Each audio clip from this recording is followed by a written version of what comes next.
ভাইয়া আমার ফোনটা হারায় গেছে গা ভাইয়া, আমার ফোনটা আমার গার্লফ্রেন্ডটা বাইকে গেছে।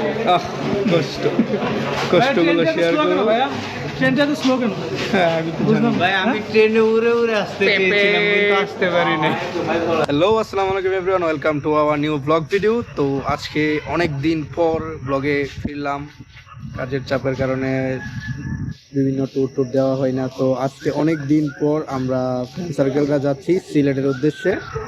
তো ঢাকা থেকে আমরা এখন বর্তমানে আসছি আখাউড়াতে। তো আখাউড়া থেকে এখান থেকে আমরা যেটা চট্টগ্রাম থেকে ট্রেনটা আসতেছে ওইটার জন্য আমরা ওয়েট করতেছি, কারণ কুমিল্লা থেকে আমাদের কিছু ফ্রেন্ড আসতেছে, দ্যাটস ওয়াই এখানে আমরা ওয়েট করতেছি।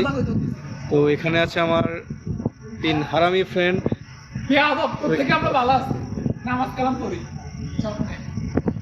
ওইখানে কুমিল্লা থেকে আসতেছে আরো 4 জন। তো আমরা 8 জন যাচ্ছি সিলেটের পথে।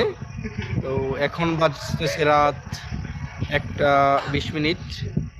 তো আশা করতেছি আমরা সকাল 5:50 বা 6টার মধ্যে পৌঁছে যাব সিলেটে। তো আজকে এখন এই পর্যন্তই, দেখা হচ্ছে আপনাদের সাথে সেই সকালবেলা সিলেট শহরে। যেহেতু সবাই বাড়ি থেকে এসেছিল, তাই সবাইকে আমরা বলে দিয়েছিলাম যেন কিছু একটা নিয়ে আসে। তো আমাদের নয়ন নিয়ে আসছে পাটিসাপটা পিঠা অ্যান্ড পাকোড়া। তো এগুলো আন্টি বানিয়ে দিয়েছে, ধন্যবাদ নয়নের আম্মুকে, আন্টিকে। সকলে কিন্তু কিছু একটা খাবার নিয়ে আসছে, তো সবাইকে ধন্যবাদ এবং আন্টিদেরকেও ধন্যবাদ এত সুন্দর করে আমাদের জন্য খাবার পাঠানোর জন্য। এই সেই শ্রীমঙ্গল, এখন আমাদের স্টপ হয়েছে, আমরা এখন শ্রীমঙ্গল এসে পৌঁছেছি। রাত এখন 5:55 বাজে, অথচ ওই টাইমে আমাদের সিলেট যাওয়ার কথা ছিল। ট্রেনের কিছুটা লেটের কারণে এখনো আমরা সিলেট পৌঁছাতে পারিনি। ভাইয়া আমার ফোনটা হারায় গেছে গা ভাইয়া, আমার ফোনটা আমার গার্লফ্রেন্ডটা বাইকে গেছে। কষ্টগুলো শেয়ার করো। ভাইয়া ট্রেনটা তো স্লো কেন? হ্যাঁ আমি তো জানি। ভাই আমি ট্রেনে উড়ে উড়ে আসতে চেয়েছিলাম কিন্তু আসতে পারি না। ট্রেন উড়ে আমার প্রচুর ইচ্ছা। হাই আমি রিপন ভিডিও। তো দেখা হবে আমাদের সিলেট গিয়ে। তো আমাদের যাত্রা বিরতি শ্রীমঙ্গলে শেষ হয়ে এখন ট্রেন কিন্তু ছেড়ে দিয়েছে। তো এখন বাজতেছে প্রায় 7টা থেকে 7:15।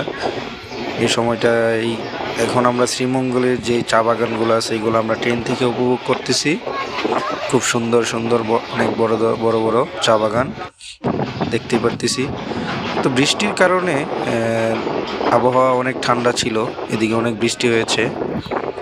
তো আমরা বাইরের প্রাকৃতিক দৃশ্য দেখতে দেখতে যাচ্ছি, খুবই অসাধারণ লাগতেছে।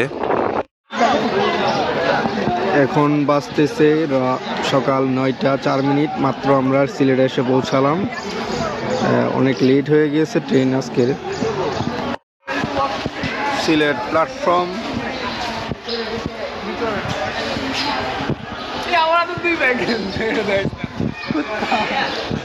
আমাদের কুলি ভাই।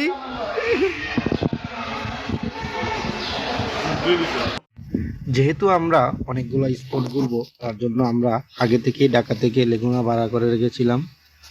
তো আমাদের লেগুনা ভাড়া পড়েছিল 2500 টাকা সারাদিনের জন্য। যেহেতু আমরা 2 দিন ঘুরবো, তার জন্য আমরা 2 দিনে কিন্তু 2500 5000 টাকা দিয়ে লেগুনা ভাড়া করেছিলাম। আমরা ছিলাম 5 জন। 5000-এ যদি আমরা 8 দিয়ে ভাগ দিই তাহলে কিন্তু আমাদের একজনের খরচটা আইসা পড়বে। তো এইভাবে এখন আমরা যাচ্ছি সকালের নাস্তা পর্ব শেষ করার জন্য শহরের পানশি রেস্তোরাঁয়, যেটা সিলেট শহরের বিখ্যাত। আমরা যেহেতু 21 ফেব্রুয়ারি ছিল, তার জন্য দেখতেছি ছোট ছোট বাচ্চারা পতাকা নিয়ে রাস্তা দিয়ে হেঁটে যাচ্ছে। তো আমরা এসে গেলাম সিলেট শহরে। তো এখন আমরা পানশি রেস্টুরেন্টে যাচ্ছি সকালের নাস্তা পর্ব শেষ করার জন্য। রেলওয়ে স্টেশন থেকে আমাদের গাড়ি রিসিভ করে দেন এখানে আসছে। তো এখানে আমরা খাওয়া দাওয়া শেষ করে দেন আমরা যাব এই সে পানশি রেস্টুরেন্ট। এটা না পানশি, ওইটা পানছি ওইটা সামনেটা।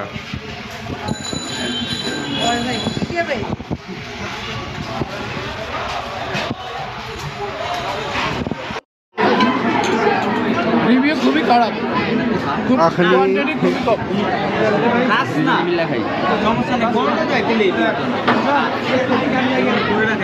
পানছি রেস্তোরাঁ সেই আখনি। আমরা খেয়েছিলাম আখনি, যেটা সিলেটের বিখ্যাত, যেটা আমরা তেহারি বলে থাকি। তো এটা প্রতি প্লেট আপনার 90 টাকা করে রেখেছিল। তো আমরা এখন আসলাম মালিনীছড়া টি স্টেটে। তো এখানে আমরা ভিতরে যাব। তো ভিতরে যাওয়ার জন্য আমরা এখান দিয়ে যাচ্ছি। এখানে হয়তো আপনার 120 টাকা লাগে। যদি আপনি গ্রুপ নিয়ে আসেন তাহলে আপনাদেরকে একজন গার্ড দিয়ে দিবে, সে পুরোটা ভিতরে যে যে জায়গাগুলো আছে সেগুলো ঘুরিয়ে নিয়ে আসবে আপনাকে। তো চলুন আমরা এখন যাচ্ছি মালিনীছড়া টি স্টেটে, আমরা দেখি ভিতরে চা বাগানটা কেমন। এই সেই মালিনীছড়া টি স্টেট রিসোর্টের আর প্রথম জায়গার যেটা, প্রথম যে ছোট্ট একটা চা বাগান ওইটা। তো এখানে আমরা কিছুক্ষণ ছবি টবি তুলে দেন আমরা সামনের দিকে রওনা দিলাম। তো দেখা যাচ্ছে আমরা ভাবছিলাম হয়তো জায়গাটা বেশ একটু সুন্দর লাগবে না, বা চা বাগানটা এত ছোটই, কিন্তু না, গার্ডের কথা অনুযায়ী আমরা আরও দিকে সামনের দিকে আগালাম। সামনে গিয়ে দেখতে পেলাম একটা অনেক বড় একটা চা বাগান, যেটার মধ্যে আমরা অনেকক্ষণ ছবি টবি তুললাম। তবে ওইখানে চা বাগান আছে, রাবার বাগান আছে, এগুলাই মূলত। তারপরে আমার জানা মতে এটাতে 120 টাকা দিয়ে না যাওয়াই ভালো, কারণ সিলেটে আরও অনেক অনেক চা বাগান আছে। তো আপনারা কিন্তু নেক্সট পর্বে দেখতে পারবেন। তারপরেও দেখা যায় আমরা যদি দেখা যায় এই জায়গাগুলোতে ঘুরলে আর পরে আফসোস থাকে না যে না এই জায়গাতে ঘোরা হয়ে গিয়েছে। তো এই জন্য আপনারা যেতে পারেন, সমস্যা নাই। তো এই চা বাগানটা কিন্তু এই যে ভিতরে যেটা আছে এটা কিন্তু অনেক বড় চা বাগান।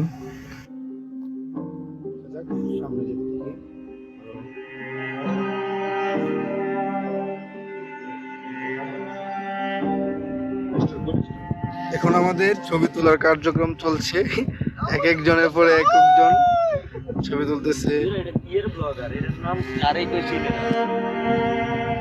এরে জীবন, ফারুক, ইমরান, আরে দেখ আমরা চা বাগান আইছি, তোরা কিটা করছো? তোরা আইতে পারবি? তোরা ইজ্ঞানে আইতে পারবি? তোরা হ্যাঁ হ্যাঁ, সবাই পিছনে ব্যাকগ্রাউন্ডে না, ওইখানে ঘুরি আমি বন্দরে।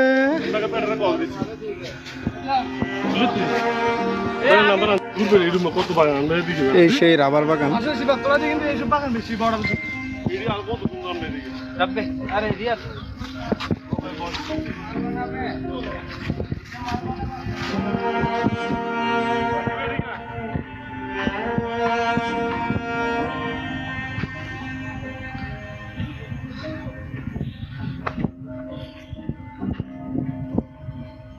দেন আমরা এখানে চা বাগান পুরাটা ঘোরার পর দেন আমরা লাস্ট মুহূর্তে এখানে এসে আমরা চা খেয়েছিলাম সবাই। শর্ট হয়ে গেছে, একটা লাগাই দেবেন এটা। এই নোয়া খেললে যে খাক দেব হয়েছে কাকা, আরেকবার চুমুক দিন কাকা। তো আজকে আমাদের মালিনীছড়া টি স্টেটের পর্ব এখানেই শেষ হলো। তো এতটুকুই আমাদের ফার্স্ট ব্লগ। এভাবে ধাপে ধাপে আমাদের ব্লগ চলতে থাকবে। যতটা স্পটে গেলাম সবগুলারই স্পটেরই ব্লগ দেব, কারণ সবগুলো একসাথে দিতে গেলে দেখা যায় অনেক বড় হয়ে যায়, তার জন্য ছোট ছোট করে দেব। একটা কথা না বললেই নয়, যেহেতু আমরা অফ সিজনে গিয়েছিলাম তার জন্য হয়তো চা বাগানে এরকম চা পাতা নেই, তার জন্য আমাদের ছবিগুলো এরকম আসে নাই, কালারগুলো একদম র ফরম্যাটে আসছে, যে এটা আপনারা দেখলেই বুঝতে পারবেন। তো আপনারা যদি অন সিজনে অথবা বর্ষার সিজনে যান তাহলে কিন্তু সিলেট শহরটা খুবই সুন্দর দেখতে হবে, সবগুলো জায়গায় ঘুরতে পারবেন সুন্দর। তো এই পর্যন্তই, সবাই সম্পূর্ণ ব্লগটা দেখতেই থাকুন। ধন্যবাদ সবাইকে, আসসালামু আলাইকুম।